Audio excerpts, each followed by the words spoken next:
Y respecto al activismo, las cosas que se pueden hacer, la postura que se toma política ante las cosas, ¿cómo lo ves? ¿Cómo ves todo esto? O sea, realmente, ¿qué formas de actuar hay? Hay una cierta postura rebelde de la población, una contestación que puede ser pacífica, pero realmente que no, una desobediencia de alguna forma, que no cause daño físico, pero que sea un no a ciertas cosas y... Esa postura y esa desobediencia está presente solamente en el 1% de la población, que es lo malo. Si fuera en el 90% de la población, o al menos en el 50%, se podría cambiar algo. Siendo solamente en el 1% de la población, no se puede cambiar nada. Y encima, los que se dicen a sí mismos despiertos y conscientes, no se rebelan. O sea, están en el sofá pasándose información, viendo vídeos, informándose y tal, pero no hacen nada más. Entonces así, si hay una conciencia, pero eso no va acompañado de una forma de actuar, pues no existe nada. O sea, esa desobediencia que dices está presente, pero solamente en el 1%, nada más. Sí, cuando se habla creo que esto lo hablamos, pero cuando se habla de la guerra contra Napoleón, digamos aquí en España, cuando Napoleón, las tropas francesas invaden, digamos, Madrid, España un poco, hay una contestación de alguna forma de la población, ¿no? Hay como tres posturas, ¿no? Hay una, más o menos, sería una por la que opta Goya, digamos, una opción de aceptar lo que viene de Europa de alguna forma, superar el absolutismo, pero de ese modo traído desde fuera, y aceptar un régimen, digamos, liberal que se imponía entonces, ¿no? Que imponía Francia de ese modo, el imperio.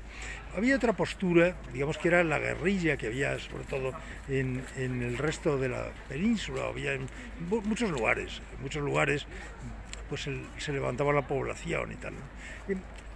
Y había otra tercera vía, que era Cádiz, ¿no? Cádiz, digamos, ese lugar protegido, digamos, por la flota inglesa, que podía de alguna forma estar haciendo leyes con unas cortes como las de Cádiz y demás.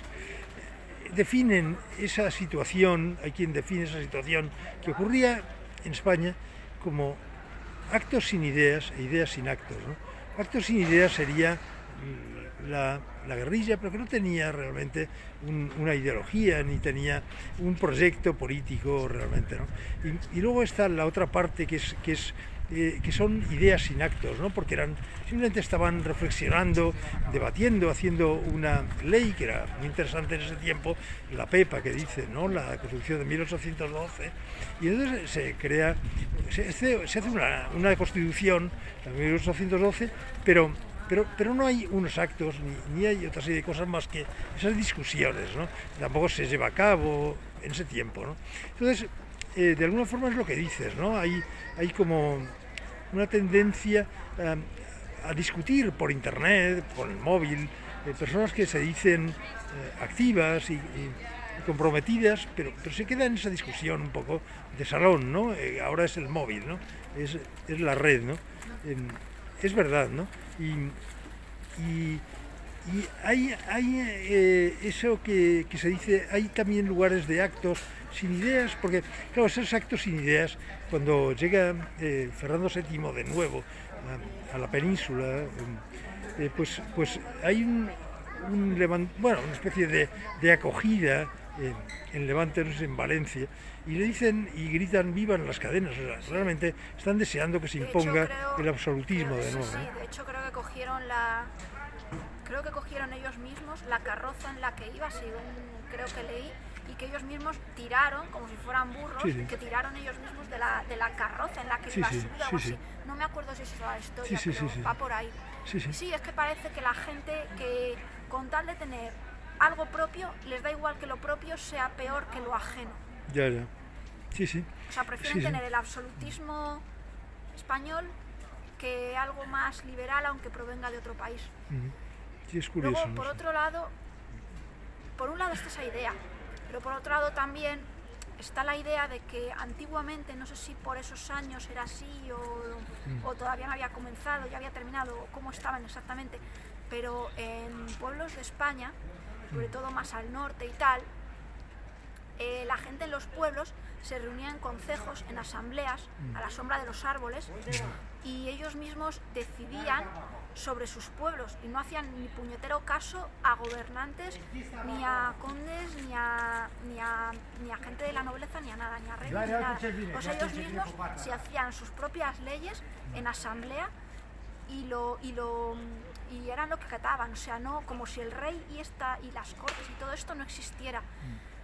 Y de hecho ellos, bueno, todo esto lo explica Félix Rodrigo Mora, tenían también unos campos que eran comunes, que eran lo que llamaban el comunal y tal, y vivían ellos como no en anarquía, pero como en un sistema muy anárquico, donde las leyes se las hacían ellos y las consensuaban entre ellos sin intromisión de partidos, ni de gobernantes, ni nada.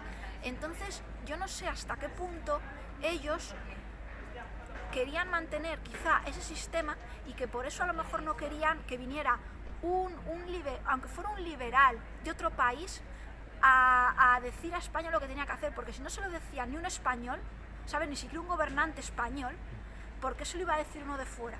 O sea, ¿sabes? Mirándolo también desde la otra parte, porque al fin y al cabo, como la historia en realidad nunca sabe realmente lo que pasó, porque oyes diferentes versiones, pero tampoco puedes saber lo que pasó porque no lo has vivido, e incluso aunque lo vivas, tampoco cuando lo vives puedes saber exactamente lo que pasa. Pues, no sé, ¿sabes? Que puede ser cualquier cosa, que a lo mejor era un acto de estupidez, lo de decir vivan las cadenas y coger eso, a lo mejor era un acto de protesta, de querer que otro rey que no fuera el suyo, porque si al suyo no le hacían ni puto caso, igual todavía con mayor motivo no hacer caso a uno de fuera. Bueno, sí, seguramente. Y quizá eso sería la forma, ahí se me ha ocurrido a veces la forma no de organizarse, porque yo creo que cuanto menos organizado esté la cosa mejor, pero como dices tú, realmente si son lugares pequeños, Sí. porque claro, una ciudad como México Distrito Federal o Madrid, ya como con todas las ciudades alrededor, Antiguamente pero sí son aldeas o son Claro. lugares pequeños, vivían perfectamente pueden... así, o sea, durante claro. la Edad Media, no sé exactamente Sí, épocas ni también años, los pero comuneros, sí, todo este tipo de exactamente, cosas, ¿no? vivían mucho así, o sea, eran lugares muy pequeños, como aldeas, pueblecitos y tal, y como a lo mejor eran de 20, 30, 40 personas, pues ellos mismos se juntaban en asambleas y se hacían sus propias leyes. Y es que era así, o sea, a un gobernante que no querían saber nada de ellos, que el gobernante venían a decirles lo que tenían que hacer y les echaban. O sea, de hecho había auténticas, según describe Félix Rodrigo Mora y otros historiadores y tal, había combates abiertos y pues, o sea, con pistolas y con espadas, con lo que hubiera, entre reyes, o sea, entre gobernantes o lo que fuera, que querían imponer sus leyes o sus normas a esta gente que se las hacía solas y que realmente pasaban de ellos. ¿Sabes? O sea, los reyes estaban como para pedir un impuesto pequeño, la gente ya sabía que tenían que pagar eso, lo que fuera algo pequeño, pero que luego no se podían meter en su forma de vida. Entonces a lo mejor si tenían, yo no sé si por aquella época funcionaba así o no funcionaba así, pero a lo mejor si ellos ya tenían esta forma de vida y llegaba un rey de fuera, ellos pensaban va a venir un rey de fuera que dice que es liberal, pero que al final va a ser peor que el español que tenemos. Entonces a lo mejor, yo no lo sé, ¿sabes? Pero podría ser también que por eso cogieron la carroza y dijeron vivan las cadenas, a saber. O sea, lo que parece un acto de estupidez que pudo serlo, no lo sé, que a lo mejor no lo era, no lo sé. Sí, seguramente hay muchas posturas ahí en medio Claro. que pueden mezclarse. Hay una cosa, realmente el poder político, toda la jerarquía, no puede liberar, no se puede liberar desde arriba. Sería la única forma de liberar desde arriba, pienso yo, no sé qué piensas tú. Desde arriba no se puede. Sí, me refiero. Porque desde arriba siempre un cambio de partido es un cambio Sí, de sí, por eso me refiero que la. sustitución de unos por otros. Por eso me refiero que. El cambio posible es desde abajo. Sí, por eso me refiero que la única liberación que creo yo que podría haber desde arriba es la disolución realmente, o sea, es subir, Sí, o sea, es llegar para disolverlo. Sí, pero es que el que llegue no va a disolverlo, el que llegue se va a quedar. Pues sería la forma realmente de decir voy teniendo cada vez menos poder y voy otorgándoselo, voy cediendo las prerrogativas, voy cediendo las competencias, voy cediendo todo a lo que dices tú, a estas asambleas, estas pequeñas aldeas, estos lugares que realmente tenía que ser así, o sea, realmente ya no cabe en un mundo como el que vivimos, realmente este tipo de organización tampoco se ve en ningún momento. Dice Marvin Harris, que es un antropólogo, que no necesariamente tenía que haber ocurrido, que no es algo absolutamente necesariamente, o sea, no es históricamente necesario que lo que ha ocurrido realmente, que se haya organizado de un modo como se organizó, es decir, a partir de los imperios, de la jerarquía, de poder, digamos, centralizado y todo esto. Y no tenía por qué haberse organizado el mundo así, ni muchísimo menos. Fue por ciertas circunstancias, a lo mejor que ocurrieron sin más en determinado momento. Siempre se ha intentado organizar así, lo que pasa es que ha habido periodos en los que esa organización no cuajaba tanto. Pero desde antes de la época de Cristo, los imperios de Sumeria, de Mesopotamia, de Egipto, de todo esto, siempre era todo así, muy centralizado y pagando grandes tributos y grandes impuestos a los que eran gobernantes de esa época, que incluso ellos mismos se vinculaban a dioses, como que su familia provenía de dioses o ellos mismos provenían de dioses, para obtener también una adoración, una pleitesía, no como reyes, sino también como seres divinos. Entonces, desde siempre se ha hecho así, siempre ha habido impuestos, tantos antes como ahora, más o menos un 40%, un 50% de los impuestos que pagamos ahora son los que también se pagaban antes. Sí, pero sabes que hay lugares, ahora no, pero sí es verdad que ha habido como todo esto de los comuneros y tal, ha habido excepciones. Pero luego no hay lugares, por ejemplo, pero en general siempre ha tendido el otro, siempre ha tendido todo hacia lo otro. Y cuando se conseguía más esto de lo que es más una organización propia del pueblo, enseguida se iba a desmantelar. Es posible, de todas formas, claro, no se sabe muy bien, pero hay lugares donde se ha organizado de otra forma, por ejemplo, en el Amazonas, en las tribus, desde luego, en general no había unos imperios grandes, ni en ciertos lugares, ¿no? Ese tipo de cosas a mí me convencen también de que otra cosa es posible, seguro. Sí, además ahora mismo también quedan tribus por ahí, por América Latina y supongo que por África y tal, sí, o sea, todo eso queda y va a seguir habiendo, pero que al final lo que tiende el poder es a hacer lugares grandes para gobernar sitios grandes, con mucha gente dependiendo de esa pequeña estructura de poder. Y el poder tiene que ver casi por completo con la propiedad y con este tipo de cosas, o sea, con la acumulación personal de ciertas cosas, o no, o con el tipo de economía. Sí, pero a ver, precisamente lo que piensa la gente más estatista y más socialista es que la acumulación y el capitalismo es lo que está más ligado al poder y tal, y no, es justamente al contrario. O sea, nosotros, los ciudadanos, mantenemos el poder en la medida en que tenemos propiedad privada. Precisamente en sitios como en la Unión Soviética o tal, donde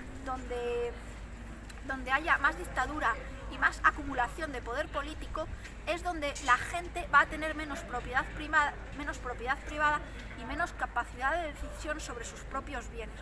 Pues es justamente al contrario. La gente que quiere libertad tiene que defender la propiedad privada y tiene que defender la acumulación y el capitalismo, y no vamos a ser pobres y que nos lo den todo desde arriba, que además es uno de los objetivos de la Agenda 2030.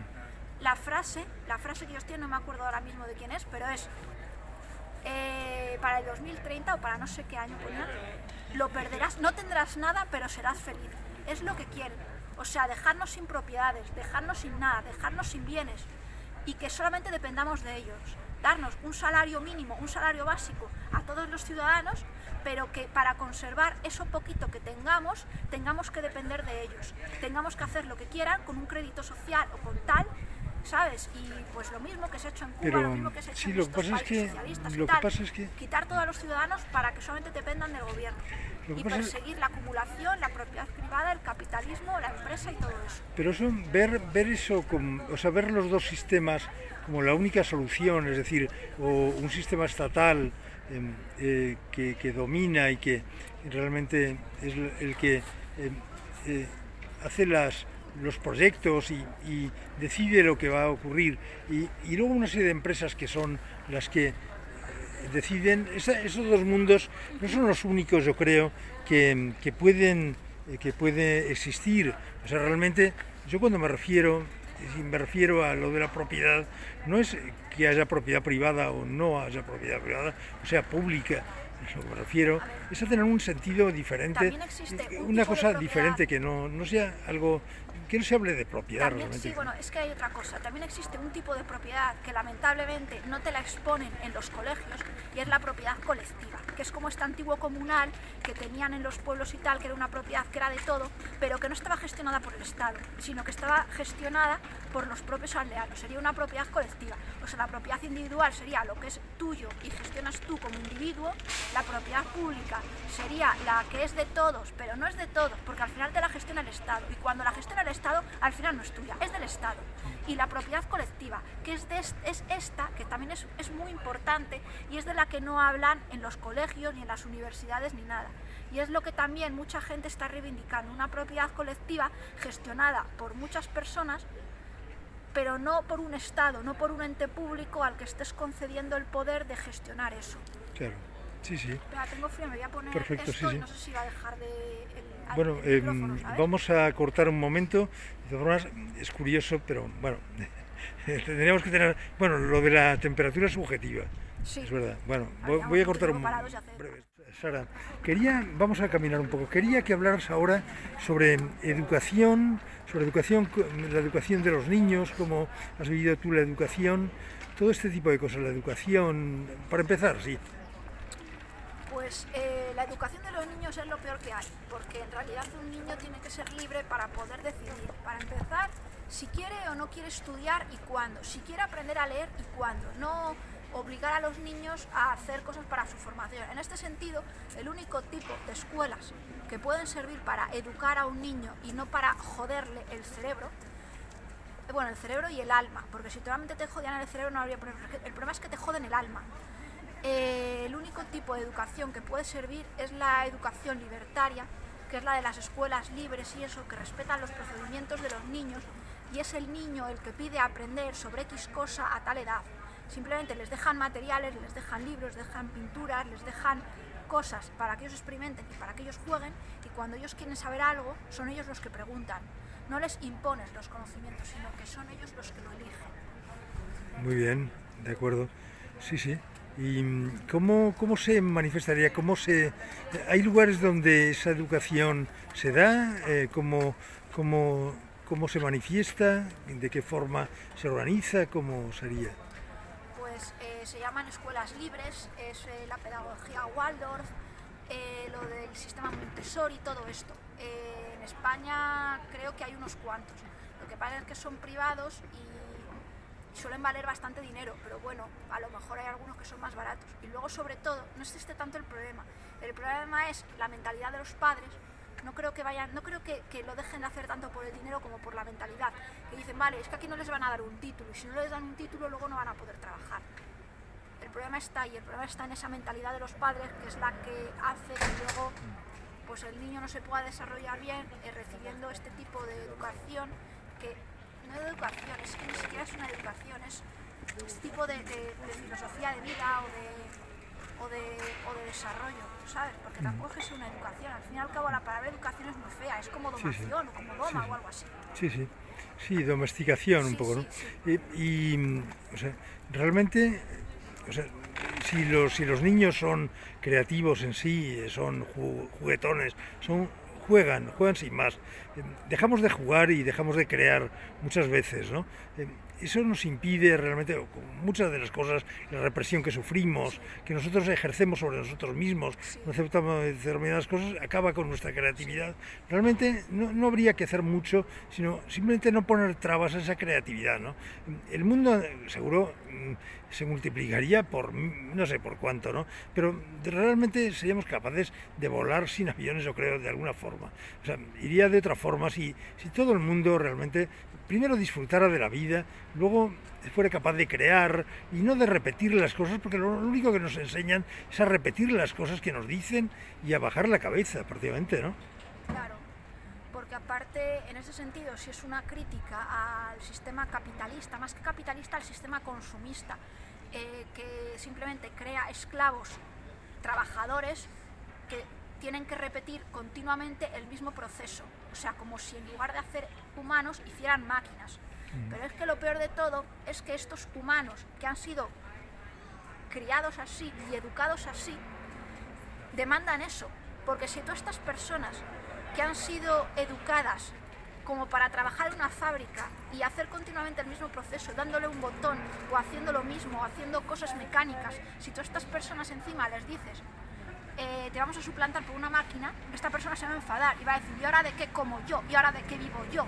Y te va a romper la máquina, cuando la máquina es lo que puede emancipar a estas personas, y serán estas personas las que en el futuro necesitarán desarrollar la creatividad que han perdido para construir máquinas cada vez mejores que permitan al humano liberarse del trabajo. Sí, lo que pasa es que... Lo que pasa es que desde pequeños han sido criados para que crean que tienen que hacer ese trabajo porque si no, no pueden comer. Lo que pasa es que la liberación no solo consiste, o la definitiva liberación no es fabricar cada vez máquinas mejores que nos liberen más, sino realmente aprovechar también esa libertad y esa liberación, claro, para crear, para hacer arte, para hacer cosas interesantes. Si al fin y al cabo hay máquinas mejorar que el te mundo, hacen ¿no? todo, pero tú sigues siendo un inútil, claro. Pues, o sea, no un inútil, ¿sabes? Porque no es un inútil, claro. Es una persona que no te vas a desarrollar como persona, pues claro. Tampoco te sirve de gran cosa. Sí. Se trata de que las máquinas hagan el trabajo de los humanos para que los humanos puedan liberarse cada vez más y hacer cada vez más arte y hacer cada vez aquello para lo que ellos mismos estén no preparados, pero estén tampoco predestinados, es otra cosa, para hacer su propia vocación y para desarrollarse espiritualmente en la línea en la que se tienen que desarrollar. Es como si los humanos fueran instrumentos musicales, cada uno fuera un violín, otro fuera un tambor, otro fuera un lo que sea, ¿sabes? Cada un instrumento. Puede haber instrumentos mejores o peores, unos que suenan mejor, otros que suenen peor. Puede haber un instrumento que solamente sea un triángulo, ¿sabes? Que solamente que no es nada, que es un triángulo, ¿sabes? Sí, pero da igual, no es nada, pero da sí, igual, sí. Pero el problema es que el sistema actual no está dejando a cada persona desarrollar su propia cualidad, sino que que quiere hacer de todo el mundo engranaje y todo el mundo máquinas. O sea, es como si a todo el mundo estuviera convirtiendo en una taladradora. O sea, somos instrumentos musicales, cada uno mejor, uno peor, porque para mí es mejor un violín que un triángulo. Pero eso no quita para que el triángulo tiene que ser triángulo porque es lo que es. Pero es que el sistema actual le quiere hacer tanto al triángulo como al violín, como a cualquier cosa, quiere que solamente esté preparada como para ser una máquina. Es como si nos estuvieran programando a todos para hacer un ruido asqueroso, cuando cada uno podríamos emitir una música perfecta, cada uno dentro de nuestra propia cualidad y de nuestra propia esencia. Sí, porque esa libertad podría hacernos encontrarnos a nosotros mismos, mismas, mismas, lo que sea, ¿no? No, encontrar... mismas, no, a mí no me gusta que me destrocen el lenguaje. Ya, de acuerdo, pero también hace siglos se hablaba en latín y luego se hablaba de otra forma. Yo no digo que se imponga de un modo arbitrario, pero es una búsqueda también, o sea, porque hay personas, también lo hablamos el otro día creo, que no se consideran integradas en un mundo binario como el que hay. Lo mismo que puede haber alguien que diga, y también puede haber alguien que diga, solo hay estos tipos de economía, y tú estás diciendo, como yo también defiendo, que puede haber otros alternativos que mejores y mucho más libres y que nos permitan eso vivir de otra forma, ¿no? Cualquier método de economía, mientras no sea estatista, cualquiera es bueno. Bueno, de acuerdo. Sí, bueno, yo no creo que en eso solamente, o sea, pero bueno, vamos a dejarlo ahí.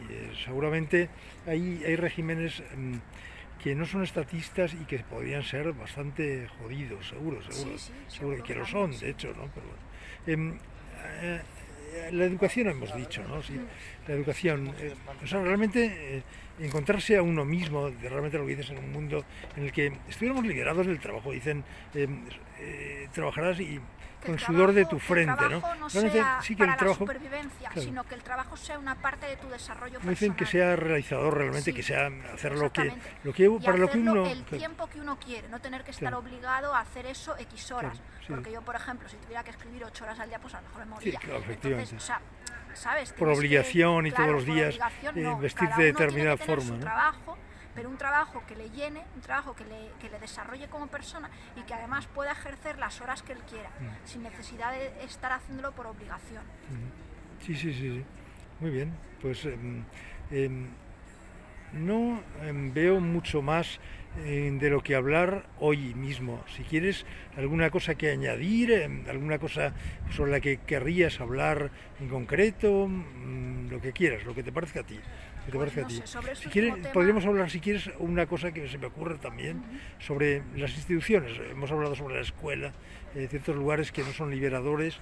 No hay lugares en los que también a las personas, ¿no te parece que hay el poner cajones, el poner lugares en donde se incluye a las personas con etiquetas, en cajones se nos mete, se nos clasifica, ¿no? Como se clasificaba antiguamente a los insectos en ciertas hojas o lugares, ¿no? Esa clasificación, esa utilización de instrumentos, como pueden ser a veces el bisturí, ¿no? Para decir, esta persona no puede ser así, sino que tiene que ser como nosotros creemos porque es un monstruo, o esta persona no puede estar libre porque va a hacer daño a los demás, o está diciendo determinadas cosas que hacen daño. Este tipo de instrumentos que ejerce el poder. Las cárceles, ¿no? Cárceles, manicomios, manicomios, puede haber lugares como CIES, puede haber lugares como también como escuelas realmente, ¿no? Que nos obligan a estar en lugares de trabajo. O sea, realmente todo eso nos limita, nos constriñe. Hay fronteras, hay lugares, campos de concentración, campos de refugiados, todo este tipo de cosas limita, ¿no? Impide que haya, y luego también las etiquetas. O sea, nos etiquetan porque parece que dan miedo a ciertas personas. Los cuerdos le da, parece, hace patente el loco al cuerdo de una cosa extraña que hay en el mundo, y el cuerdo, como teme, realmente lo que tiende es a atar, no solo se atan locos, se atan los mayores, los viejecitos, no será por peligro, ¿no? Se ata también a las personas que están en las cárceles, se les ata también, ese tipo de cosas. Todo ese tipo de trato que se ejerce, ¿qué sentido tiene en el mundo todas estas instituciones, estas limitaciones, todo esto, las etiquetas, todo esto que hacemos con los demás, en las imposiciones de costumbres rígidas, todo esto, ¿no? No tiene ningún sentido, pero como lamentablemente la gente prefiere y va a seguir prefiriendo, va a seguir anteponiendo la seguridad a la libertad, pues le da importancia a todos estos sitios que no tendrían ni que existir. Porque lo único que hacen estos sitios es envilecer aún más a las personas. O sea, si ya de por sí encuentras con alguien malo, que tú digas, pues tiene que estar en la cárcel porque ha matado o ha violado o ha hecho tal, todos estos sitios le van a envilecer aún más. Entonces, son sitios que no tendrían ni que existir. Si las personas desde el principio, enlazándolo con lo de la educación, recibieran otro tipo de educación diferente, no de educación, porque ya digo que la educación es como doma, pudieran desarrollarse libremente desde pequeños, en el 90% de los casos, estas cárceles y todos estos sitios luego de reclusión, porque la gente no se comporta bien con otra gente, no serían necesarios. Porque la gente al final se vuelve perversa porque ha recibido una represión y una perversión sobre sí de pequeña. Eso les crea unos traumas que luego de mayores pues los dejan mal y por eso actúan así. Las personas no tienden a hacer daño a los demás porque el ser humano sea malo por naturaleza propia, sino porque es un tipo de sistema y la propia mezquindad de la gente a veces los vuelve malos. O sea, yo creo que muchas veces el psicópata en realidad, no sé si existe o no existe, yo creo a lo mejor podría ser que los psicópatas no existan como tal, que son sociópatas, o sea, personas que a lo mejor por lo que sea han quedado pues traumatizados o cualquier cosa ante algo que les ha ocurrido malo y que desarrollan un tipo de odio hacia los demás. pero ya digo que las cárceles y todos los lugares de represión no los van a reformar, al contrario, los van a dejar peor de lo que están y al final van a ser peores personas de lo que ya eran antes. Es curioso que en lugares de represión como los que decimos, son defendidas por ciertas personas que cuando el régimen cambia, yo no digo que haya de cambiar, porque yo no estoy de acuerdo con ningún régimen, porque realmente es imposición siempre. Cuando cambia el régimen, muchas veces se ven en esos lugares, ¿no? Entonces, defender unas instituciones cuando pueden llegar el momento en el que estas personas estén ahí o estemos ahí, realmente, ¿qué sentido tiene? O sea, realmente es defender realmente intereses propios y decir que la seguridad es esa, bueno, la seguridad no es eso exactamente. Pero tampoco intereses propios, es lo que te decía antes, simplemente es que la gente antepone la seguridad a la libertad. En cuanto la gente empezara a valorar más la libertad, tanto la propia como la ajena, que la seguridad, todo eso cambiaría. Sí, lo que y además es que va todo de la mano, si va de la mano, porque en cuanto empezaran a valorar más la libertad que la seguridad, a su vez valorarían más, o sea, darían preferencia a que sus hijos fueran personas libres y se criaran sin necesidad de todas estas imposiciones y subyugaciones y tal, le darían más importancia a eso, a decir, no, es que si no haces esto, te vas a morir de hambre. O sea, le están dando más importancia a la seguridad, oye, que tienes que hacer esto porque si no te mueres de hambre, a la libertad. Haz esto porque te vas a morir de hambre aunque no seas libre. ¿Sabes? Así, con ese tipo de mentalidad con la que crecen, a su vez ellos también van a preferir esta seguridad, porque ya lo tienen asumido, van a preferir esta seguridad y van a querer las cárceles. O sea, hace falta un cambio completo, de que la gente valore más la libertad que la seguridad, pero desde niños. Y para eso desde niños tienen que tener el valor de la libertad por encima de la seguridad, el valor de soy libre y me desarrollo como yo quiera, aunque me vaya a morir de hambre de mayor, porque es más importante para mí vivir en libertad y vivir en sintonía con mis propios valores, que el hecho de que me pueda morir de hambre o no morirme de hambre, porque prefiero morirme de hambre a tener una vida subyugada, una vida de esclavitud de 8 horas en una empresa que me trate como una máquina. Y además, ¿sabes? Sí, además parece que todo lo que subyuga de este modo siempre es el miedo, ¿no? El miedo que se inocula desde los medios de comunicación, desde el poder. Siempre tengan ustedes cuidado porque esto va a ocurrir para esclavizar a la población, si es que va todo de la mano. El miedo parece que es lo que nos ata siempre. Sí, es que va todo de la mano, igual que ahora con lo del COVID, todo es el miedo. Es el miedo, claro. El miedo se insufla y se inocula desde el principio en todo momento y lugar. A ver, ya de por sí la gente tiene una inclinación hacia el miedo, porque ya de por sí, antiguamente, pues la gente, las tribus y tal, no tenían mecanismos de supervivencia y tenían miedo y tal. O sea, es algo también no solamente genético, pero sí, o sea, es propio del ser humano el miedo. Pero encima, este miedo que ya de por sí existe y que es propio en el ser humano, es de la naturaleza humana, se utiliza desde los poderes se incrementa para poder manipular y esclavizar todavía más a la población. Hoy he hablado con José María Herce, psicólogo, sobre el miedo en general, sobre el miedo y los tipos de miedo, y hemos hablado sobre algo que quedaba pendiente, hemos dicho, entre otras cosas, el miedo en la política, ¿no? Cómo se difunde, ¿no? Ese miedo que se difunde no es lo mismo, porque él dice claro que el miedo es una cosa natural y que un animal, por ejemplo, pues tiene que tener miedo cuando aparece un tigre, etcétera, porque eso le salva y eso de alguna forma está relacionado con el instinto de supervivencia. Eso es verdad, lo que pasa es que otra cosa diferente es lo que sale en los medios continuamente, noticia tras noticia traumática, que eso produce un terror continuo y absoluto, ¿no? Y aparte, eso es diferente. Sí, y aparte es que es eso mismo, que a lo mejor antiguamente tenías el peligro de que te saliera un tigre y te atacara, o un lobo, cualquier cosa, pero es que ahora mismo en una ciudad como la que vivimos, pues, o sea, lo normal es que no vayan a aparecer continuamente entes que nos vayan a robar, o que nos vayan a matar, o que nos vayan a violar, ¿sabes? Puede suceder, sí, pero es que antiguamente, ese peligro existía todos los días, de toparte con un animal, o de toparte con otro cazador, o sea, era un peligro constante, pero es que ahora mismo no estamos en ese peligro constante, pero sin embargo, como ya viene también, supongo que en los genes, algo hereditario, y eso ya tenemos ese miedo acentuado, y encima desde las élites lo utilizan para, pues eso, para dominarnos. Muy bien. ¿Y qué diferencia hay? O sea, ¿realmente el poder político es el poder? ¿Dónde está el poder? El poder dicen que también está en muchos lugares, no solamente está en los gobiernos ni en la empresa grande.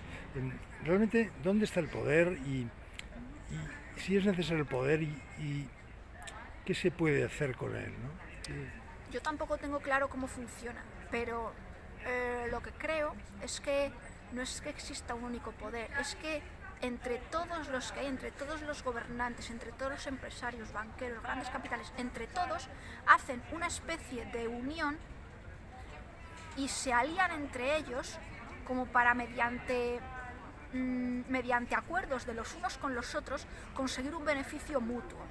Es lo que yo creo que hacen, ¿sabes? No es que no es que haya un único poder o tal, sino que no es un conjunto, no es que haya una élite y tal, sino que es un conjunto de empresarios, un conjunto de políticos, un conjunto de gente pues con mucho dinero, con mucha influencia, lo que sea, que hacen tratos entre ellos para conseguir el mayor beneficio mutuo entre todos, vamos, todos juntos. Yo creo que es así como funciona. Y de hecho porque yo cuando escribo un libro lo hago así, entonces, ¿sabes? Es como, luego al final como me lo imagino, es como tiene que ser en la realidad. Sí, sí. Y yo creo que es así como funciona. Muy Que no bien. es que sea un Rothschild que es ya el malvado, no, o un político que es ya el malvado, no, yo creo que son entre ellos, todos juntos, hacen tratos entre ellos y cada uno se propone una cosa al otro y hacen, pues eso, lo que es los tratos entre todos, y que al mismo tiempo que tienen esta unión y estos tratos, que también tienen sus luchas internas, unos luchando contra otros porque a la vez quieren conseguir más en tal cosa o unirse a la vez dos de ellos contra otro, o sea, que a la vez que hay una unión entre mucha gente poderosa, entre muchos entes poderosos en diferentes sentidos, unos porque tengan dinero, otros porque sean políticos, otros porque sean empresarios, cada uno por lo que sea, y a la vez sus rencillas entre ellos y sus ataques entre ellos, o sea, que a la vez estén compenetrados, pero al mismo tiempo como en una familia, ¿sabes? Que a la vez puedes tener con tu familia pues tus acuerdos o tus tal, pero al mismo tiempo a lo mejor puedes tener tus disputas, algo así yo creo que sucede. Bueno, ya casi acabamos pronto. Siempre damos la vuelta a la cámara. Si quieres muy brevemente me preguntas algo, o me pones la cámara, yo digo algo, como quieras. Breve, muy breve. Y luego haremos el selfie que solemos hacer que suelo hacer en las entrevistas que ahora voy haciendo. Voy a dar la vuelta y si quieres la coges, sin más así, la coges y me preguntas una cosa si quieres breve, sin más, o lo que quieras. Vale, bueno, pues ya que me preguntabas a mí y yo pues no sé si igual no he respondido concretamente en mi caso personal, me preguntabas a mí y me he metido un poco lo que es más en genérico, te voy a proceder a tirar la misma pregunta sobre tu infancia y la educación que has recibido y todo eso, si estás de acuerdo, si crees que podían haberte dado en este sentido algo mejor, podías haber sido más libre, si crees que al final lo que te han dado te ha servido para desarrollarte o no, o cómo ha sido, qué piensas tú.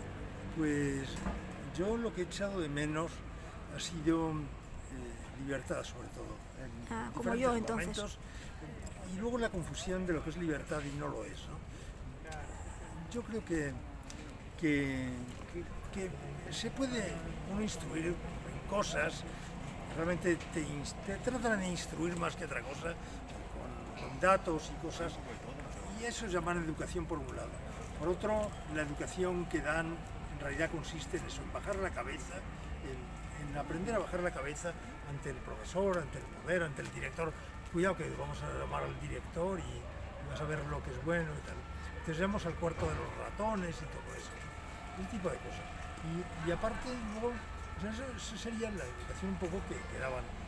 Y luego también el hecho de estar en una serie de horas rígido y tal, porque puede ser que en determinados momentos se considerara una cosa interesante, pero estar en tantas partes de tu vida, además con unas cosas absurdas como eran, por ejemplo, cuando yo era pequeño, las canciones de los ríos, etcétera, a un niño pequeño que no sabía leer y le estaba enseñando los ríos de España con lugares donde se supone que pasaba el río y eran sitios que él ignoraba porque eran lugares que desde luego todos no conocían, y muchísimo, prácticamente ninguno.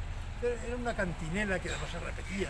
Y yo cuando leía Machado y hablaban sobre esas escuelas, esos días de lluvia, plomizos, la lluvia tras los cristales y tal, ese tedio de la tarde del profesor hablando sobre la tarima y tal, eso que era tan antiguo y que yo no sé si ha sido superado, pero que estamos siempre en lo mismo, ¿no? De alguna forma en lo mismo.